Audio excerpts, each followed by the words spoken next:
우리가 사무엘서의 이야기를 계속 공부하고 있습니다. 지난주에는 암몬왕 나하스가 길르앗 야베스를 쳐들어온 이야기를 함께 공부를 했죠. 환난과 어려움이 우리 가운데 찾아올 때 우리의 시선은 늘 하나님을 바라보아야 되는 거예요. 그런데 어려운 환경에 그 눈이 고정되어지는 순간 땅에 눈물을 흘릴 수밖에 없었던 이야기들을 우리가 함께 나누었어요. 그런데 사울에게 하나님의 강력한 기름 부으심이 임합니다. 그리고 이 기름 부음을 받은 사울이 담대히 백성들을 모아 이 전쟁에서 승리하는 이야기, 그리고 전쟁이 마쳐진 다음에 사무엘이 백성들을 이끌고 길갈로 가서 하나님께 제사를 드리고 사울을 왕으로 세우고 그리고 나라를 새롭게 하는 이야기를 우리가 함께 나누었습니다. 오늘 본문의 이야기는 이 길갈에서 계속 이어지는 이야기예요. 한글 성경에는 그 의미가 잘 드러나고 있지 않지만 히브리어 성경은 접속사 그리고라는 단어로 본문이 시작되어지고 있는 거예요. 나라를 새롭게 하는 사무엘의 사역이 이제는 마지막 고별 설교의 모습으로 이스라엘 백성들을 향한 아주 간절한 당부의 이야기로 오늘 말씀이 구성되어져 있는 것들을 보게 됩니다. 우리는 성경을 보면서 예루살렘을 바라보며 눈물을 흘리셨던 우리 주님의 애절한 마음, 그리고 고린도 교회를 방문하기 전에 고린도 교회 성도들의 이야기를 들으면서 그 성도들을 사랑하는 사도 바울의 마음, 오늘 이제 사사로서 하나님이 맡겨주신 그 직임을 성실히 감당해오다 이제 하나님이 세우신 왕 사울에게 그 직임을 넘겨주면서 역사의 무대에서 사라지는 사무엘. 하지만 그는 끝까지 나에게 맡겨진 영적인 소임은 감당하겠다라고 이야기를 하면서 이제 백성들에게 마지막으로 당부하는 유언과도 같은 메시지. 우리는 오늘 본문의 이야기가 어떤 면에서 보면 성경적으로 바른 생활과도 같은 그러한 단순한 이야기이지만 이스라엘 백성들을 향한 하나님의 애절한 마음을 가슴에 품고 말씀을 전하고 있는 이 사무엘의 이야기를 들어가면서 하나님의 마음이 우리의 심령 속에 전달되어질 수 있기를 소망하고요, 그렇게 하나님의 뜻대로 세워져가는 귀한 은혜의 시간들이 될 수 있기를 소원합니다. 첫 번째 한번 따라해 볼까요? 가만히 있으라. 가만히 있으라. 자, 오늘 본문 1절 한번 같이 읽겠습니다. 시작. 사무엘이 온 이스라엘에게 이르되 보라, 너희가 내게 한 말을 내가 다 듣고 너희 위에 왕을 세웠더니. 자, 이제 백성들이 요구하는 왕이 세워졌어요. 그런데 여전히 나라를 새롭게 하기 위해서 사무엘은 백성들에게 당부할 말이 있었던 것입니다. 그 당부의 이야기가 뭐냐? 3절, 4절 같이 읽겠습니다. 시작. 내가 여기 있나니 여호와 앞과 그의 기름 부음을 받은 자 앞에서 내게 대하여 증언하라. 내가 누구의 소를 빼앗았느냐? 누구의 나귀를 빼앗았느냐? 누구를 속였느냐? 누구를 압제하였느냐? 내 눈을 흐리게 하는 뇌물을 누구의 손에서 받았느냐? 그리하였으면 내가 그것을 너희에게 갚으리라 하니 그들이 이르되 당신이 우리를 속이지 아니하였고 압제하지 아니하였고 누구의 손에서든지 아무것도 빼앗은 것이 없나이다 하니라. 예, 지금 사무엘은요 마지막 고별 설교를 하면서 먼저 자신에 대한 검증 속에서 이스라엘 백성들을 책망하고 있는 거예요. 5가지 내용을 백성들에게 질문을 해요. 근데 이 질문은 하나님 앞에서, 그리고 하나님이 기름 부으신 사울 왕 앞에서, 그리고 백성들 앞에서의 질문의 내용인 거예요. 내가 누구의 소를 빼앗은 적이 있느냐? 내가 누구의 나귀를 빼앗은 적이 있느냐? 내가 누구를 속인 적이 있느냐? 내가 누구를 압제한 적이 있느냐? 그리고 내가 누구에게서 뇌물을 받은 적이 있느냐? 이것을 묻는 거예요. 이 5가지의 질문의 내용은 이스라엘 백성들이 사람이 원하는 왕을 요구했을 때 사무엘상 8장의 내용을 보면 사람들이 요구하는 왕이 얼마나 위험한 존재인지를 이야기할 때 세속적인 왕이 주는 폐해를 이야기했던 그 내용을 요약해서 질문을 하는 거예요. 이 이야기는 나는 오직 내 욕심, 내 영광을 구하지 아니하고 나를 여러분의 지도자로 세우신 하나님의 뜻을 붙잡고 그 뜻대로만 당신들을 치리하여 왔다. 이 부분을 이야기하는 거예요. 왜 자신의 결백을 주장합니까?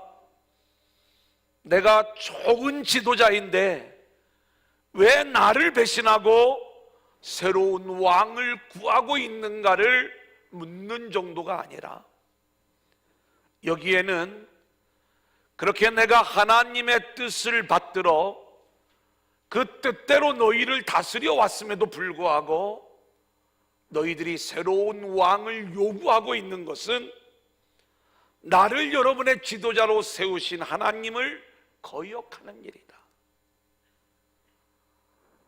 사무엘의 지도력은 이스라엘 백성들을 온전히 하나님을 바라보게 하는 삶으로 이끌었던 지도력이었어요. 그런데 이 땅을 살아가는 이스라엘 백성들은 하늘의 것으로만 만족할 수가 없었어. 땅의 문제를 해결해 줄 수 있는 사람들이 요구하는 왕이 세워지기를 원했던 거예요. 그래서 그 왕이 세워짐으로 인해서 나타날 수 있는 그 폐해들을 5가지 내용으로 요약을 해서 질문을 하면서 이스라엘 백성들을 책망할 때에 너희들이 왕을 세운 것 자체는 본질적으로 하나님을 반역한 행동이고, 그리고 너희와 너희의 왕이 이제부터라도 하나님을 잘 섬기지 아니하면 하나님의 심판이 임하게 될 것인데, 그것은 모든 내용들이 당신들이 요구했던 왕 때문에 일어난 일이니까 이스라엘 백성들의 책임임을 이야기하고 있는 거예요. 그러면서 이스라엘 백성들이 왕과 함께 살아가면서 어떤 신앙의 모습을 보여야 되는지를 우리 가운데 말씀해주는 첫 번째 이야기가 가만히 서 있으라는 거예요. 자, 6절 7절 우리 한번 같이 읽어볼까요? 사무엘이 시작. 사무엘이 백성에게 이르되 모세와 아론을 세우시며 너의 조상들을 애굽 땅에서 인도하여 내신 이는 여호와이시니 그런즉 가만히 서 있으라. 여호와께서 너희와 너의 조상들에게 행하신 모든 공의로운 일에 대하여 내가 여호와 앞에서 너희와 담론하리라. 오늘 이 말씀을 저와 여러분의 중심에 우리가 받아들이고 또 이 말씀이 저와 여러분의 인생에 우리 인생을 통치하는 말씀이 되어질 수 있기를 소원합니다. 우리가 가만히 있지 못하는 이유는 딱 한 가지 원인입니다. 그것은 하나님을 신뢰하지 못하는 거예요. 하나님이 하시는 일에 대한 확신을 갖지 못하고 있는 거예요. 가만히 있으라는 이 이야기는 우리가 이미 출애굽기에서 이 내용을 보았던 적이 있어요. 우리 출애굽기 14장 13절 14절입니다. 같이 읽어볼까요? 시작. 모세가 백성에게 이르되 너희는 두려워하지 말고 가만히 서서 여호와께서 오늘 너희를 위하여 행하시는 구원을 보라. 너희가 오늘 본 애굽 사람을 영원히 다시 보지 아니하리라. 여호와께서 너희를 위하여 싸우시리니 너희는 가만히 있을지니라. 여러분, 하나님께서 이스라엘 백성들을 애굽에서 구원하여 내시는 거예요. 그리고 그들을 가나안으로 이끌어 가시는데 그들의 구원의 길 앞에 홍해라고 하는 장애물이 펼쳐져 있습니다. 바로가 애굽 군대를 이끌고 쳐들어오는 상황이에요. 이런 상황에서 이스라엘 백성들은 하나님을 신뢰할 수가 없었어요. 눈에 보이는 환경, 이 어려움 속에서 하나님을 신뢰하지 못하는 순간 두려움이 그들을 사로잡게 되는 거예요. 두려움이 우리 인생 가운데 사로잡히게 될 때 우리는 영적인 눈이 가리워지게 되는 거예요. 사랑하는 여러분, 오늘도 여러분이 여러분의 앞길에 대하여 내가 과연 어떻게 해야 내 인생의 두려움에서 벗어날 수 있을까? 인생이 혼미하고 뭔가 내 앞길을 어찌할 줄을 몰라서 고민과 갈등과 염려 속에 있을 때 여러분의 시선을 하나님께 고정하고 가만히 서 있으라 말씀하시는 주의 음성을 들을 수 있기를 소원합니다. 우리가 자꾸 움직이려고 하는 것은 두려움이 여전히 나를 사로잡고 있기 때문인 것이고, 나를 선하신 방향으로 이끌어 가시는 하나님을 신뢰하지 못하기 때문에 우리는 늘 갈등하면서 원망하고 염려하는 모습이 되는 거예요. 시편 46장 10절 우리 한번 같이 볼까요? 시작. 이르시기를 너희는 가만히 있어 내가 하나님 됨을 알지어다. 내가 뭇 나라 중에서 높임을 받으리라. 내가 세계 중에서 높임을 받으리라 하시도다. 여러분, 이거예요. 너희는 가만히 있어 내가 하나님 됨을 알지어다. 우리가 하나님을 알아가는 것은 어떤 노력과 나의 움직임이 있어야 하나님을 알 수 있는 것이 아니라 우리가 가만히 있기만 하면은 하나님이 저와 여러분을 찾아오신다는 거예요.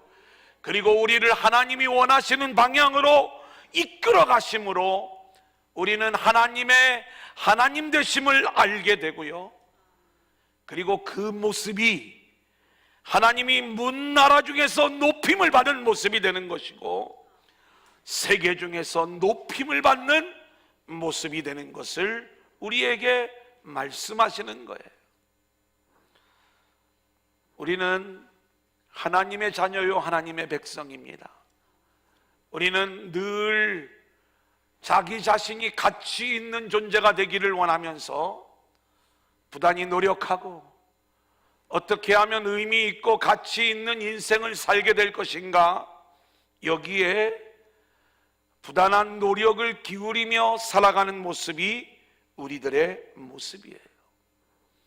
그리고 이렇게 노력하지 않으면 이 세상에서 자연스럽게 도태할 수밖에 없다는 것, 그래서 땅의 가치를 붙잡고 살아가는 사람들은 가만히 있으면 바보야. 지금 이때가 어느 때인데 그렇게 가만히 있는 거니? 이렇게 이야기할지 몰라요. 하지만 우리가 가만히 있으라라고 이야기할 때 이 이야기는 아무 일도 하지 말고 가만히 앉아 있으라는 그러한 이야기가 아니라 우리가 이 세상을 향하여 움직이기 전에 먼저 하나님을 바라보고 하나님을 의지하고 하나님을 신뢰하고 그 하나님을 붙잡으면서 하나님의 때에 하나님의 일하심을 기다리라는 그러한 말씀이 오늘 본문에서 우리에게 이야기하는 그러한 말씀인 거예요. 그렇기 때문에 하나님이 오셔서 저와 여러분을 이끌고 가시기 전에는 우리의 시선은 오직 하나님께만 집중하며 하나님을 바라볼 수 있는 믿음의 성도들이 될 수 있기를 소원합니다. 우리가 그렇게 하나님을 바라보며 하나님께 집중하며 가만히 서 있을 때 하나님은 저와 여러분의 인생 가운데 찾아오셔서 우리를 하나님이 원하시는 방향으로 이끌어내시면서 저와 여러분의 인생을 통하여 하나님의 영광을 드러내 보여주실 줄로 믿습니다. 그래서 우리가 그렇게 하나님께 집중하며 가만히 있어보면 하나님은 저와 여러분을 찾아오셔서 우리를 생명과 구원의 길로 이끌어 주시면서 하나님의 영광을 드러내시는 거예요. 이게 하나님이 하시는 일이에요. 사람의 일은요, 그 하나님 앞에 순종함으로 하나님께서 나에게 이루신 생명의 세계, 하나님의 세계, 그 나라를 드러내 보이는 거예요. 사랑하는 여러분, 우리는 왜 가만히 있지 못하는가? 하나님이 하시는 일이 나를 채워주지 못한다고 생각을 하기 때문에 자기 욕심에 이끌려 뭔가를 자꾸 행하려고 하는 것. 나에게 이게 부족해요. 나에게 이런 어려움이 있어요. 내가 상처가 있어요. 아픔이 있어요. 외로워요. 힘들어요. 환경이 어렵고 가정이 어렵고 여러 가지 고난 가운데 내 인생이 있어요. 하나님, 이 문제를 해결해 주셔야 되는 것 아니에요? 우리는 늘 나에게 주어지는 여러 상황들을 하나님 앞에 내어놓으면서 하나님이 이끌어 가시는 그 일들에 대하여 순응하지 못하고 뭔가를 움직이려고 하는 것들, 스스로에 대하여 부족함을 느끼면서 가만히 있지 못하고 세상의 것들로 나를 채워주시기를 원하는 이러한 마음들 때문에 우리는 하나님의 은혜를 놓쳐버리고 내 마음대로 움직이다가 결국 어렵고 힘든 더 큰 고난의 길을 걸어갈 수도 있다, 이 말인 것이죠. 가만히 서 있어라. 내가 원하는 방향과 하나님이 원하시는 방향이 다를 수 있지만 하나님이 이끄시는 방향이 진짜 축복의 방향임을 믿고 하나님 앞에서 묵묵히 하나님만을 바라보며 하나님의 이끄심을 믿고 기다리는 것, 이것이 가만히 있는 모습이고, 이러한 모습 속에서 하나님의 은혜와 축복과 영광의 역사가 우리를 통하여 드러나게 될 줄로 믿습니다.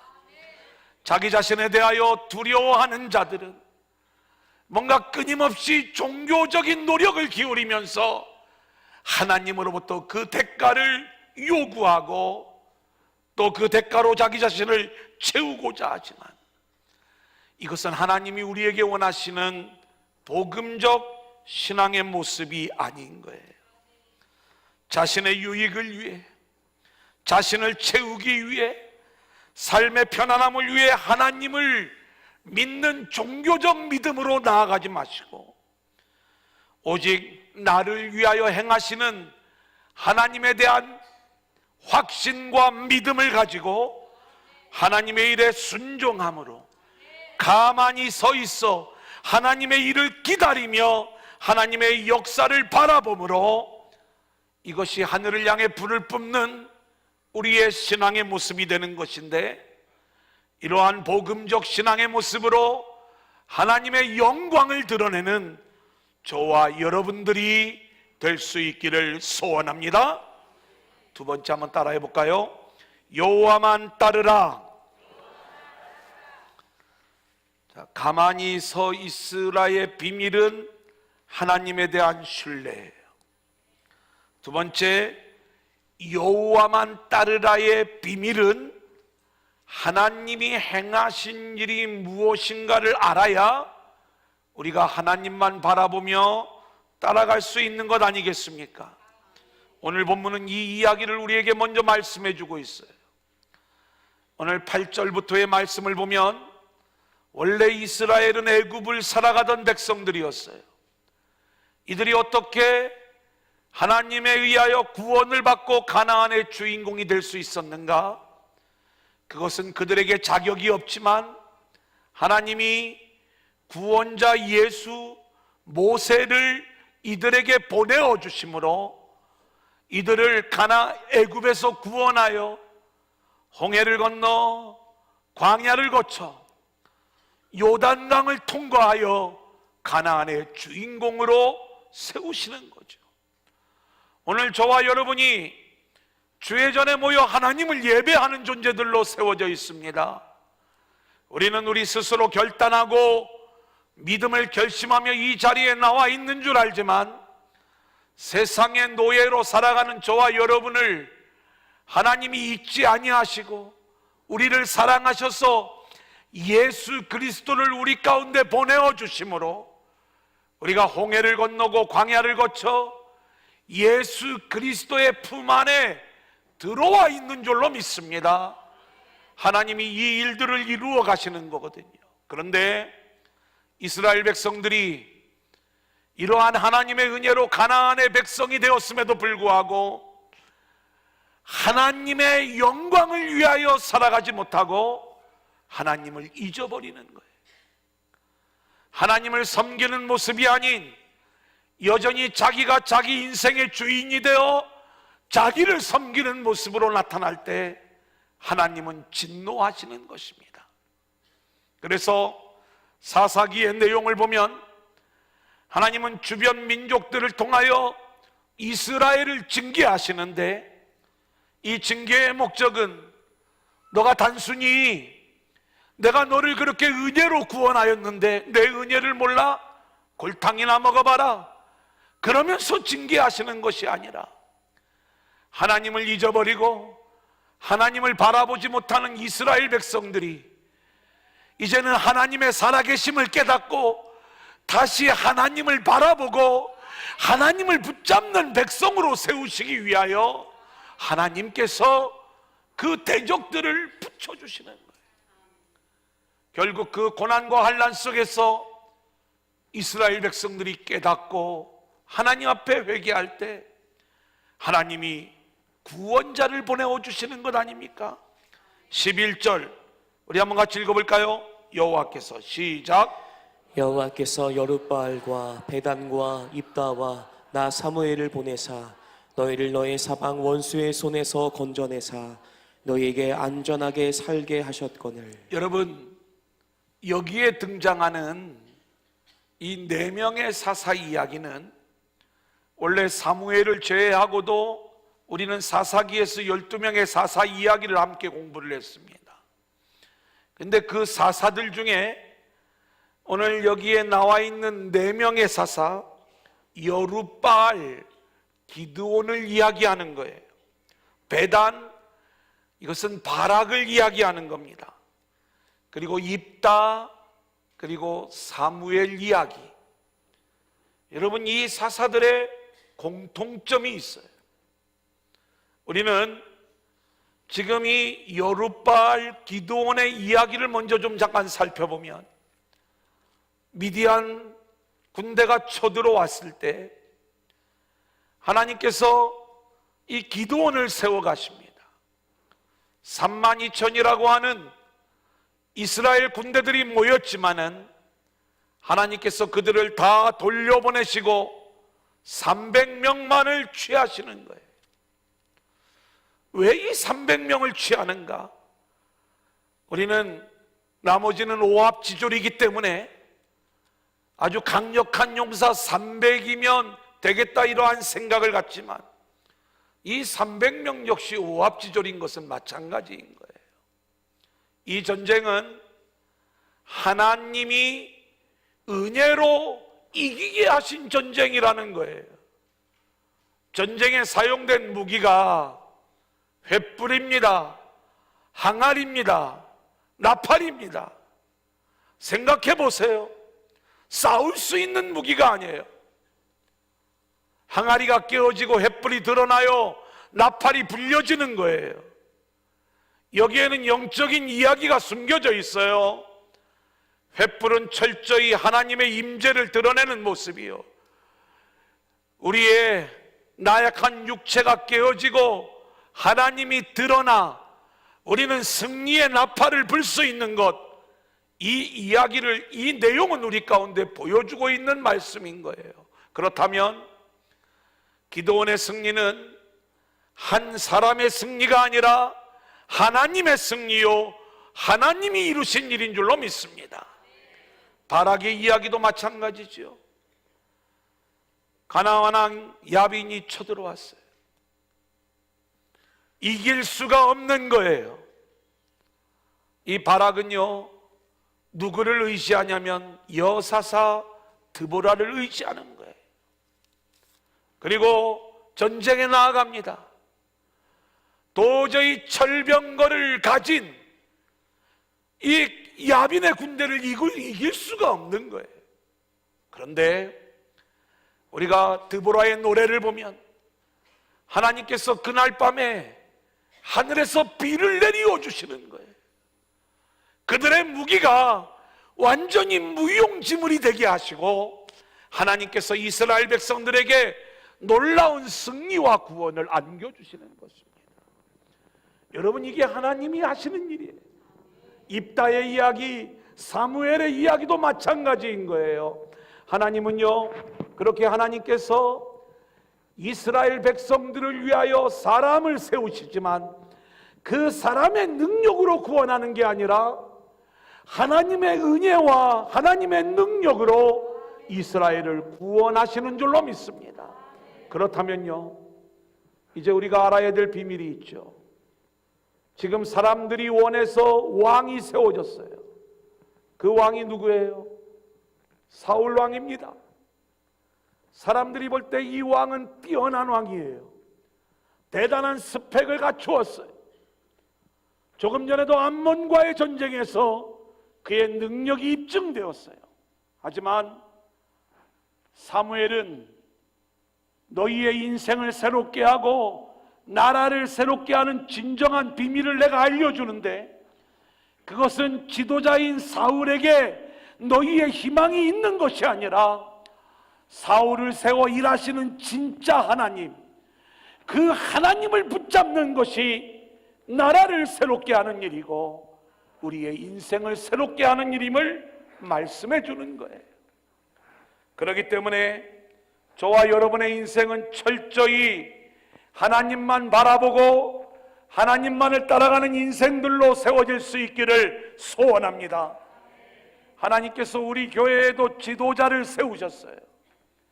저를 지도자로 세우신 것은 저를 통해서 하나님이 하시는 일을 여러분에게 드러내 보이시면서 여러분의 시선이 하나님을 향하고 여러분의 마음이 오직 주님만을 붙잡을 수 있도록 주의 종을 세워주신 줄로 믿습니다. 그렇다면 우리는요, 철저히 우리가 주의 종의 말씀을 들으면서 하나님을 붙잡고 그리고 주님을 붙잡는 모습으로 나아가야 될 줄로 믿습니다. 이 땅의 수많은 카리스마적인 영적 지도자들은 주님을 향하는 성도들의 마음을 목회자를 향하게 하고 교회를 향하게 하면서, 그러면 그게 잘 되는 일인 줄 압니다.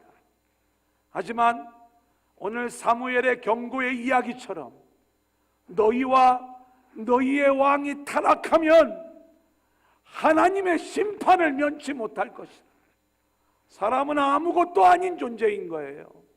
우리는 철저히 그렇게 하나님만 바라보고 주님만 붙잡으며 나아가는, 그렇게 주님을 따라가는 믿음의 인생들이 되어질 수 있기를 소원합니다. 자, 오늘 16절부터 18절까지의 말씀에 보면 하나님이 얼마나 놀라운 주권을 갖고 계신 분인가를 우리에게 말씀해 주고 있어요. 같이 읽겠습니다. 시작. 너희는 이제 가만히 서서 여호와께서 너의 목전에서 행하시는 이 큰 일을 보라. 오늘은 밀베는 때가 아니냐. 내가 여호와께 아뢰리니 여호와께서 우레와 비를 보내사 너희가 왕을 구한 일 곧 여호와의 목전에서 범한 죄악이 큼을 너희에게 밝히 알게 하시리라. 이에 사무엘이 여호와께 아뢰매 여호와께서 그날에 우레와 비를 보내시니 모든 백성이 여호와와 사무엘을 크게 두려워하니라. 여러분, 오늘 이 말씀을 우리가 보면은요, 어떤 내용을 우리에게 이야기하고 있냐면 지금은 밀베는 때가 아니냐, 이 시기를 이야기하고 있어요. 지금 사무엘이 마지막 설교를 하는 이 시기가 이제 밀수확을 거두는 밀베는 때, 우리가 시기로 이야기하면 4월 중순부터 6월 중순까지 이스라엘의 건기에 속하는 절기입니다. 이때는 비가 오면 1년 농사를 망치는 거예요. 근데 비가 오지 않는 게 맞아요. 근데 비가 오지 않는 그 날씨를 당연한 것으로 여기는 거예요. 사무엘이 기도합니다. 우리와 비를 내려달라.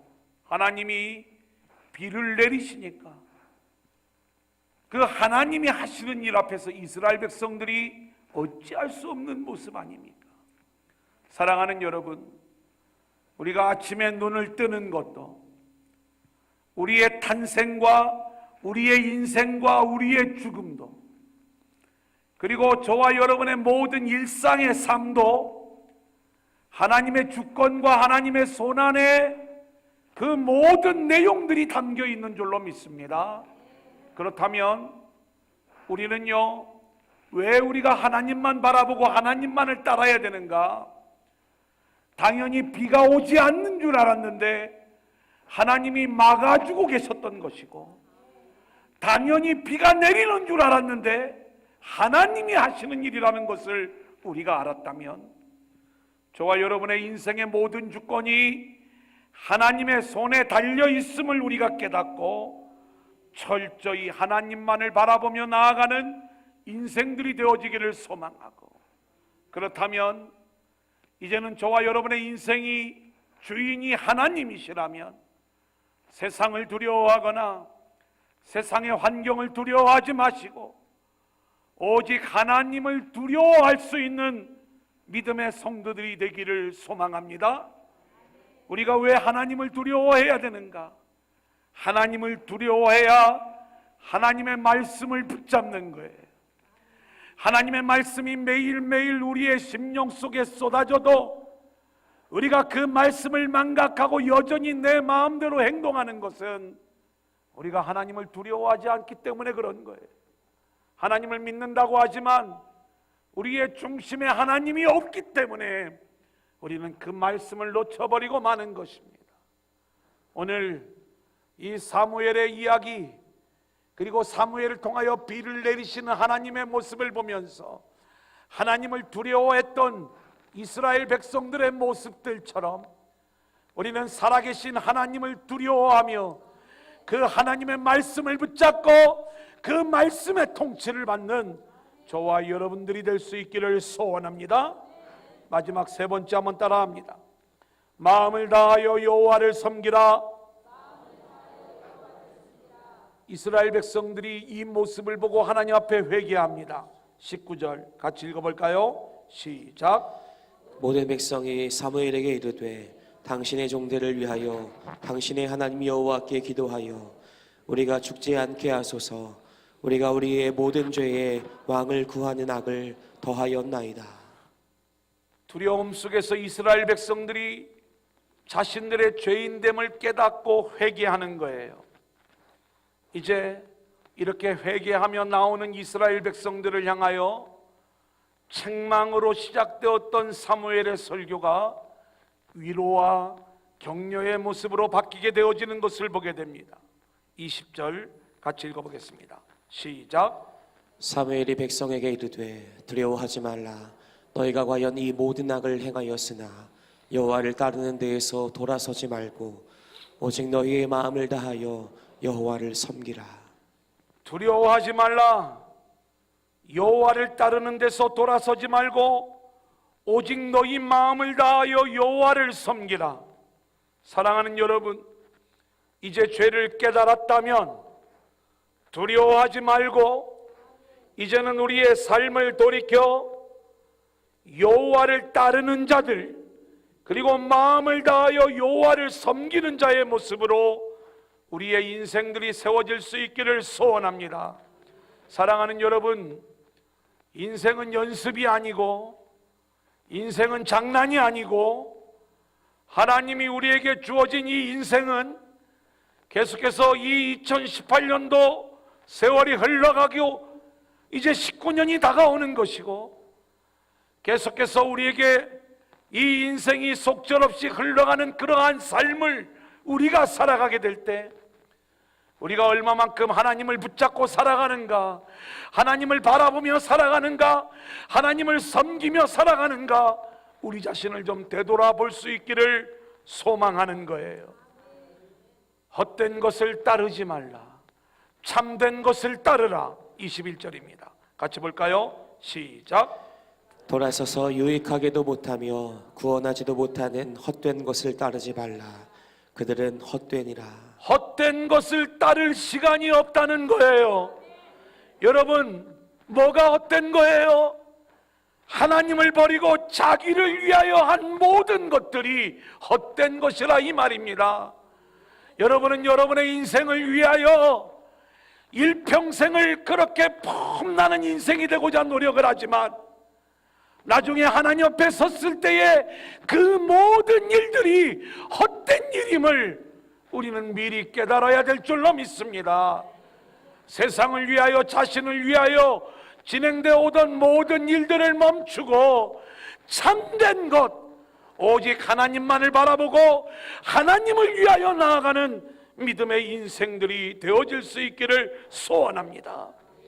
여러분, 오늘 22절 말씀에 보면 이제 그렇게 하나님만을 섬기는 자들이 되기 위해서 하나님의 사랑을 깨달으라고 우리에게 위로하고 있어요. 22절을 볼까요? 시작. 여호와께서는 너희를 자기 백성으로 삼으신 것을 기뻐하셨으므로 여호와께서는 그의 크신 이름을 위해서라도 자기 백성을 버리지 아니하실 것이요. 할렐루야. 하나님은 자기 백성을 버리지 아니하신다는 거예요. 아멘. 오늘 저와 여러분이 여전히 죄인이고 여전히 탐욕스럽고 여전히 하나님 앞에서 극명한 죄인으로 드러났음에도 불구하고 하나님은 우리를 버리지 아니하시고 자기 이름을 위하여 우리를 다시 사랑하시고 세워주시겠다는 약속의 말씀인 거예요. 여러분, 하지만 여기에는요, 저와 여러분을 버리시지 않기 위하여 하나밖에 없는 독생자 예수를 버리셨음을 우리가 잊지 마시길 바랍니다. 우리를 향한 하나님의 사랑에는 독생자를 내어주신 우리 주님의 놀라운 사랑의 이야기가 그 안에 담겨져 있는 거예요. 여호와의 크신 이름을 위하여. 하나님은 하나님의 이름을 걸고 저와 여러분을 사랑하기로, 구원하시기로 작정하셨어요. 그 이름을 위하여 하나님은 아들까지 내어 놓으시면서 우리를 사랑하시고 우리를 구원하고 계신 줄로 믿습니다. 아멘. 우리가 이 하나님을 신뢰한다면 마음을 다하여 진실된 마음으로 그 하나님을 섬겨야 되는 것 아니겠습니까? 23절을 볼까요? 나는, 시작. 나는 너희를 위하여 기도하기를 쉬는 죄를 여호와 앞에 결단코 범하지 아니하고 선하고 의로운 길을 너희에게 가르칠 것인즉. 사무엘의 결단입니다. 이제 사무엘은 사사의 위치, 지도자의 위치에서 모든 것들을 내려놓고 이제는 역사의 무대에서 퇴장을 합니다. 하지만 이 사무엘이 한 가지만은 내가 너희에게 놓치지 않겠다. 내가 이 일만은 너희를 위하여 계속하겠다. 그것은 너희를 위하여 기도하는 일만은 계속하겠다는 거예요. 내가 지도자로서 사사의 위치에서는 내려오지만 그 일은 사울 왕이 대신하겠지만 여러분의 영적인 삶을 책임지는 기도하는 자리, 선지자로서의 사명은 내가 끝까지 감당하겠다, 이 이야기를 하는 거예요. 근데 그 사무엘의 결단이 뭔지 아십니까? 너희를 위하여 기도하겠다는 것이고, 그리고 너희를 선하고 의로운 길로 가르치겠다는 거예요. 여러분, 이 말씀을 우리는 보기 좋게 오해할 때가 많습니다. 사무엘이 기도해 주면 내 사업의 문이 열리겠구나, 내 땅의 문이 환하게 열리겠구나, 땅에 맺혀진 이런 문제들이 다 풀려지겠구나, 우리는 이러한 상상을 하면서 사무엘의 기도를 기대하지만 사무엘의 기도는요, 이들이 왕을 바라보고 살아가는 게 아니라 하늘을 바라보고 하나님을 바라보고 살아가는 자들로 세워질 수 있도록 기도하겠다는 거예요. 이 복음적 기도의 사람으로 이스라엘 백성들을 이끌고 가겠다는 거예요. 그것이 바로 선하고 의로운 길, 복음의 길을 가르쳐 주겠다 약속하고 있는 내용인 것입니다. 사랑하는 여러분, 지금은 주님이 하나님 보좌 우편에서 저와 여러분을 위하여 중보하고 계신 줄로 믿습니다. 그 주님의 기도는요, 저와 여러분이 땅에서 풀려지도록 기도하는 게 아니라 이 땅을 살아가는 저와 여러분이 하늘을 붙잡는 인생으로 세워질 수 있도록, 그렇게 구원받는 자들로 세워질 수 있도록 우리 주님이 끊임없이 우리를 위하여 기도하고 계신 줄로 믿습니다. 하나님이 저를 여러분의 사역자로 세워주셨어요. 저 역시 제가 감당할 수 있는 일들이 있다면 말씀과 기도에 전무하는 일이 바로 제가 감당해야 될 일들이 아니겠습니까? 그런데 이 일의 본질은요, 제가 훌륭한 설교가 되려고 말씀과 기도에 전무하는 게 아니라 여러분이 땅의 길에서 하나님만 바라보고 하늘의 인생을 살아가는 그 길을 알 수 있도록 말씀과 기도에 전무하며 올바른 길을 선택할 수 있도록 가르치는 목회자로 세워질 수 있도록 저를 위해서도 기도해 주시길 바랍니다. 마지막 24절 25절입니다. 같이 읽을까요? 시작. 너희는 여호와께서 너희를 위하여 행하신 그 큰 일을 생각하여 오직 그를 경외하며 너희의 마음을 다하여 진실이 섬기라. 만일 너희가 여전히 악을 행하면 너희와 너의 왕이 다 멸망하리라. 우리는 어떤 신앙의 삶을 살아야 되는가? 하나님의 이 놀라운 은혜와 사랑을 우리가 알았다면 너희의 마음을 다하여 진실이 섬기라. 하나님을 섬기는 삶으로 우리의 삶이 나타날 수 있기를 소망하고요. 신앙의 세계는 감상적인 세계가 아닙니다. 사느냐 죽느냐의 세계요, 천국이냐 지옥이냐 영원한 운명을 결정짓는 세계가 신앙의 세계인 거예요. 그렇기 때문에 우리는요, 내 안에 있는 여전히 자기중심적인 악을 버리고 하나님만을 온전히 의지하는 자들로 세워지되, 오늘 이 마지막 유언과도 같은 이 말씀을 우리의 심령 속에 새기되 따라합니다. 가만히 서 있어라. 여호와만 따르라. 여호와만 섬겨라. 이 말씀을 기억하면서 하나님 나라의 백성으로 세워지는 저와 여러분들이 될 수 있기를 주님의 이름으로 간절히 축원합니다.